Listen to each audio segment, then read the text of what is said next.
Mic check. Mic check.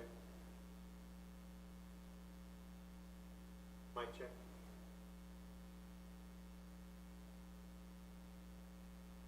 Mic check.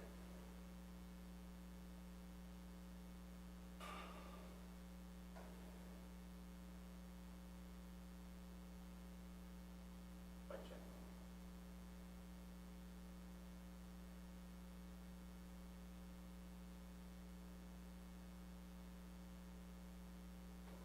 Mic check.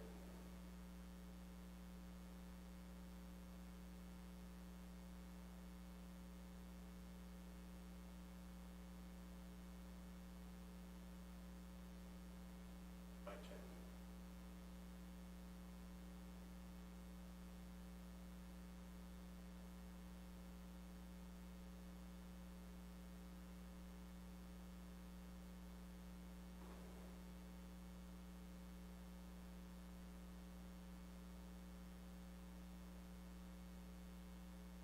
Mike.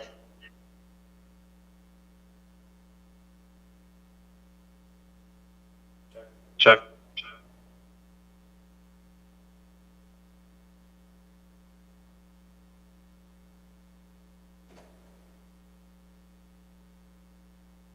Check two. Mic check. Mike check.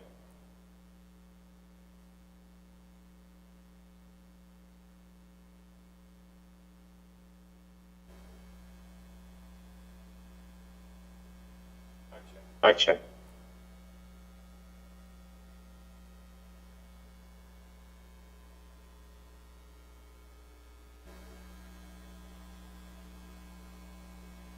Mic check. Mike check.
Sounds great. I'll get the playlist.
Mic check 1.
Yes, I can. You hear me?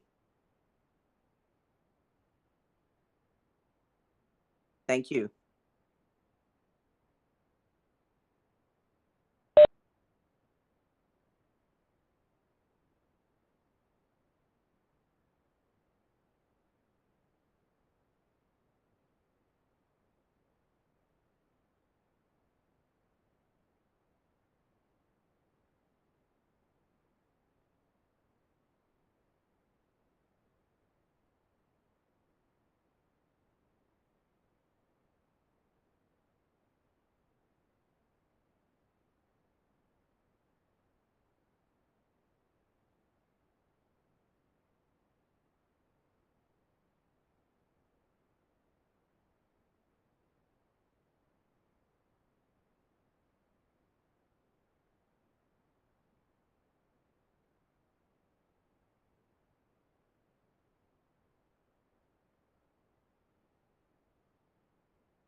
Is Commissioner Mitchell joining?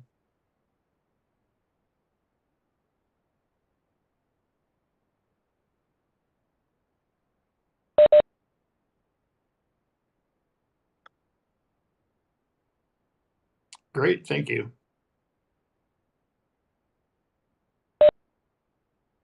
Brian, this is Lloyd. Are you able to hear me okay?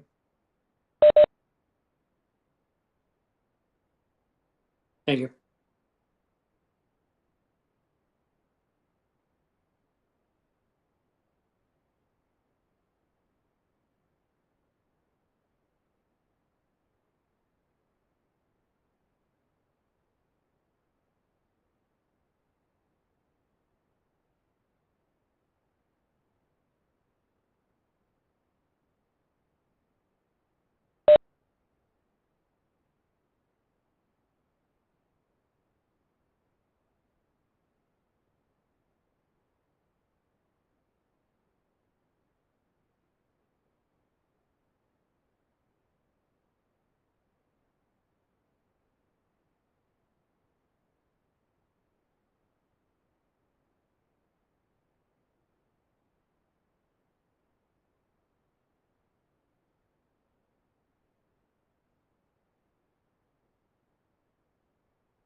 Good morning, everyone. Commissioner Good Mitchell. morning. Good morning. You can hear us? Can hear you just fine. Perfect. Commissioner Coleman, can you hear us? I can, Madam Chair. All right, good morning. All Good right. morning.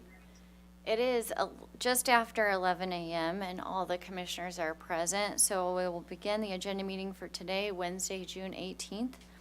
I would ask those who are participating on the call to please mute your phone unless you need to speak.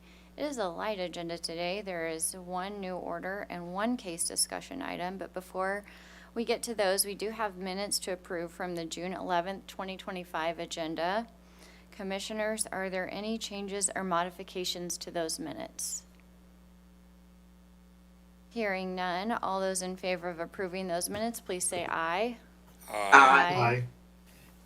Those opposed? By a vote of 4-0, those minutes are approved. The first tariff in new order today is in file number 00-2025-0333. In the matter of the assessment against the public utilities in the state of Missouri for the expenses of the commission for fiscal year commencing July 1, 2025. The order before us today is our annual assessment that's prepared by our staff here at the commission. Lloyd Wilson helps oversee that assessment. So with that, I would like to turn it over to Lloyd to offer some introductory remarks. All right, good morning, everyone. Although it's afternoon where I am this afternoon, I appreciate the opportunity to present the assessment to the commission. Since I'm out of town, I'm going to have Garrett go through some numbers for you. But before we get started, I wanted to say thank you very much to Garrett, Danielle, and Kim for putting together these data. The assessment, as you know, is very detailed and very complicated. It takes a lot of good, focused, hard work, and these folks have pulled it off once again, and I'm very much appreciative. What I wanted to share with you personally is that this year, and I believe it's for the first time in the history of the PSC, we will assess the statutory cap that is we're allowed to assess by law. And there's a couple of reasons for that. We did receive a tremendous amount of increases in our spending authority from the General Assembly this past session, and Senate Bill 4 also drove some things for us. And then on top of that, Governor Kehoe had a very nice pay plan that goes on top of the pay plans that Governor Parson had implemented. These pay plans are increasing our staff salaries tremendously. The Kehoe plan called for more salary increases for people who had been there longer, and we had 53 people who qualified for the maximum on that. So that's kind of a testament to the length of the time that folks were spending at the PSC. All that being said, the statute limits us to 315 1/1000ths of 1% of the utilities revenue that we regulate. And so we'll go ahead and assess that cap this year. The cap was increased in Senate Bill 4 up to 2.450, 450 thousandths of 1% of the utilities revenues next year. And so it's going to open up some doors. It's going to make the strength of the PSC much better when it comes to recruitment and hiring high quality folks like that. So although it looks like our costs are going up exponentially, they're increasing in a way that's going to make us a lot better. I do want to point out that we have reached a point where this is amazing to me, but the PSC is paying a little over $5,000 per month per person for the fringe benefits now. And that's a powerful recruitment tool as well. And I think it's just a very, very high value benefit for our employees. And the funds from the assessment have to pay for that. So that's part of the reason why we're talking about these increases. So Garrett will talk to you about some of the details. I just want to have an opportunity to give you that information, and I'll pass it off to Garrett. Thank you, Lloyd. We'll turn it over to Garrett. Good morning, Chair and Commissioners. Thanks for having us here today. I'll just add some numbers essentially onto what Lloyd talked about. Our total assessment for fiscal year 2026 is $26,925,805. That is an increase from last year's assessment of a little over $3.4 million. And like Lloyd said, those increases come from our increased PS appropriation due to the pay plan and some new decision items. We also had a decrease in our cash fund balance from about $877,000 from last year's balance. There was increase in our cost allocation that we paid to the Office of Administration and the new ERP cost allocation as well. There were a decrease in total intrastate revenue of $233 million from last year, which reduced our cap what it would have been previously. Those are kind of the high level numbers. Are there any specific questions that anyone has? I'd like to open it up to the commission if there's any questions for Garrett or Lloyd on assessment. I have a question, Madam Chair. Commissioner Coleman.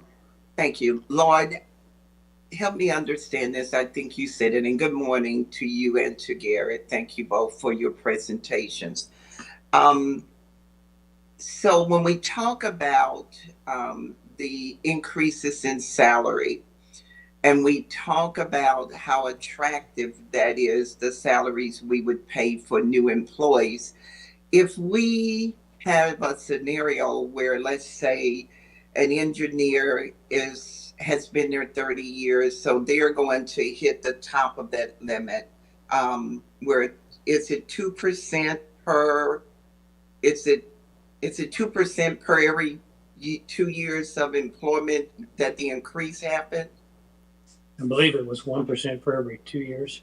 1% for every 2 years. So let's say we have an engineer that's making $80,000 and we bring in a comparable person to work in that position.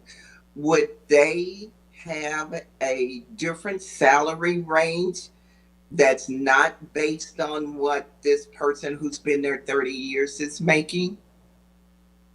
If that makes any sense. I think what you're asking is someone with 30 years experience outside comes in and No, someone there has 30 years experience, and because of that, they're making X amount of dollars. If we bring someone in from the outside to take that position, to take that type of position, is there a different salary cap? We wouldn't bring, I don't know the exact amount, but say we have an engineer making $70,000 a year. And because of this, they've been there 30 years and there's a salary cap, they're now making $80,000, which would probably be lower.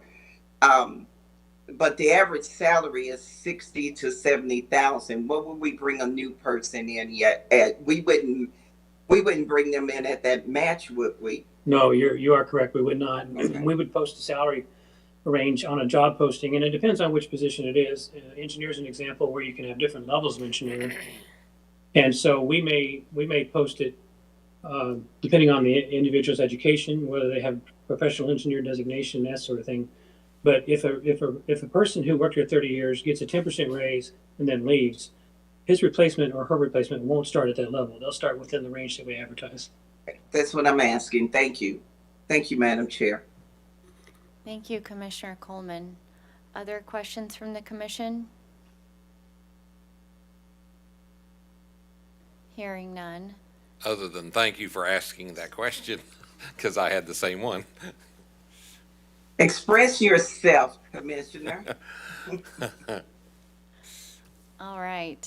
Thank you, Lloyd. Thank you, Garrett. Appreciate the information, and thank you to Danielle and Kim for helping put that together. Really appreciate that. With that, I recommend that we approve the order, version number 4. All those in favor of approving that order, please say aye. Aye. Aye. Those opposed? By a vote of 4-0, that order is approved. Next on the agenda today is a case discussion in file number SM-2025-0067 in the matter of the joint application of Confluence and Missouri American for authority for Confluence to acquire certain sewer assets of Missouri American in Callaway and Morgan counties. Judge Clark. Thank you, Chair. Good morning, Commissioners. This case, SM-2025-0067, involves the joint application of Missouri American Water Company to transfer, as was mentioned, 19 sewer systems to Confluence Rivers Utility Operating Company. The memorandum in front of you lays out the party positions and the issues that the Commission will need to consider. In addition to the usual certificate of convenience and necessity issues, because this involves an asset transfer, and the issue that the parties seem to most be fighting over involves whether or not the transfer creates a public detriment, which is one of the things the Commission will have to determine. This hearing is scheduled to start next Thursday at 9 a.m. and run through Friday, and I expect there to be 7 witnesses. I'm Great. available for any questions. Thank you, Judge Clark. Are there any questions from the commission? Just one, Madam Chair, if I may. Commissioner Mitchell. Do we know if the customers of those 19 systems have been notified of the potential transaction, and also do we know, will this result in an increase or a decrease or staying about the same in terms of rates? I'll start with the second question first and work backwards. In regard to the second question, Confluence Rivers is currently proposing to keep the same rate that Missouri American is using, and that rate would stay in place until a change would be authorized by the Commission in a future rate case of Confluence Rivers. In regard to the second question, I did think it was kind of unusual, and that question actually kind of came up today. And there were no local public hearings, I believe, requested in this. And because it is a transfer from one regulated utility to another, which is also how Missouri American acquired these 19 systems originally, but because this is a transfer from one regulated utility to another, you don't see a kind of city council vote or something that you would normally see in a transfer from a municipality to a regulated utility. And there have been no customer comments filed in this case so far. Okay, thank you. Thank you. Are there any further questions? Judge Clark, just for clarification on the second question that Commissioner Mitchell asked, I read the memo to read that currently these customers are charged $74.11 a month, but Confluence Rivers proposes to charge them their rate of $65 a month. So it would actually represent a rate decrease to allow the acquisition to go through. Is that right? I apologize. I think you're correct. I think the memorandum is correct. I think that initially they were going to charge the same rate, so I'm not exactly sure what the positions are now, but I'm hoping that will come out in the evidentiary hearing. Okay, thank you. Thank you. Any other questions from the commission? Hearing none. Okay, now on to scheduling. So the evidentiary hearing in the case we just discussed is scheduled to begin Thursday, June 26th through Friday, June 27th, here in room 310 at 9 a.m. with Judge Clark. Also that day, Thursday, June 26th, we'll also have agenda at 11 a.m. Wednesday, July 2nd, we have agenda at 11 a.m. Tuesday, July 8th, we have a local public hearing in case WR-2025-0292, and the matter of the request for an increase in annual water system revenues for Environmental Utilities LLC, which is WebEx only at 6 p.m. with Judge Sire. I don't think anyone would show up at 6 a.m. Wednesday, July 9th, we have agenda at 11 a.m. Also, Wednesday, July 16th, we have agenda at 11 a.m. Just as a reminder, agenda next week is on Thursday, as highlighted, to take into account the MARC conference. Commissioners, are there any changes or modifications to the schedule? Hearing none. Any other business coming before the commission? Hearing none. Okay, that's it. We're adjourned. Have a good day, everyone. Thank you, Madam Chair. Thank you, Matt. Thank you, Madam Chair. Thank you.